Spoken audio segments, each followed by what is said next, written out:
Hi, it's Pastor Paul L. Anderson here at the Fountain of Raleigh Fellowship, where we believe God's blessings never stop flowing. It is Triumphant Thursday. We give God the glory, the honor, and the praise. He's gotten us through the middle of the week, and now we're headed for the weekend, and we're so grateful. We thank God for all of you and for the wonderful ways He's blessed us to be into this Advent season. What a powerful time that we thank God He's giving us to celebrate His goodness, His love that He has shown to us by sending to us His Son, Jesus the Christ, in human flesh, and we're so grateful. Look with me into God's Word today out of 2 Corinthians, the 8th chapter, verses 1 through 15. A powerful message that Paul is writing to the church of Corinth, and I believe what he is saying to them is finish what you started. Finish what you started. In our text, he begins to write, and he talks about the generosity that he has found at the church in Macedonia. And as he's writing, it's so interesting. He tells them a couple things. He said, first of all, God has been kind to the churches of Macedonia. You know, whenever God has been kind to us, we can't help but reciprocate, show God our appreciation for His kindness, and then share His kindness with others. He tells them is that because you have been people who have been in trouble and you've been poor, but God has blessed you. He has blessed you with the precious gift of joy.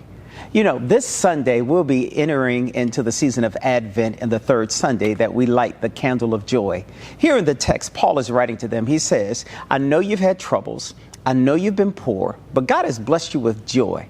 Isn't it amazing? Even when you don't have a whole lot, if you have the joy of the Lord, that is worth all the peace of mind you can ever find. He talks about this congregation. He said, because of that, I testify that you were able to give everything that you could afford and even more.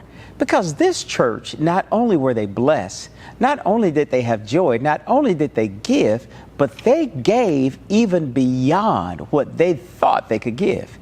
It's amazing in our contemporary times. As you know, many of us on the other week, we talked about Giving Tuesday, a time in which people give to churches, to nonprofits. But he begins to challenge them. He says, I want you to finish what you started. God started a great work in you.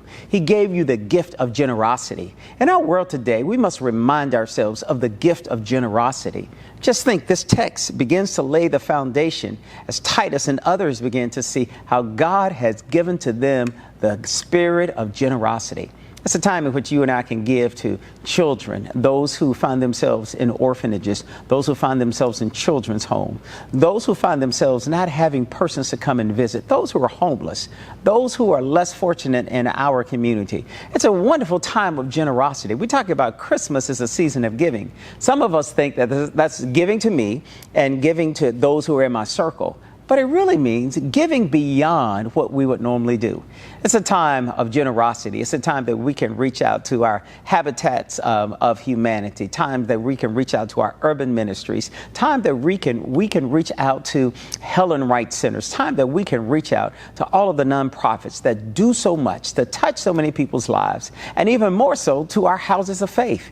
It is through and by the gifts and the tithes and the offerings of ministry partners here at the Fountain, as well as people all over the world, that we're able to do the ministry that God has called us all to do. Every congregation that's been blessed, you ought to be generous. I want to challenge you.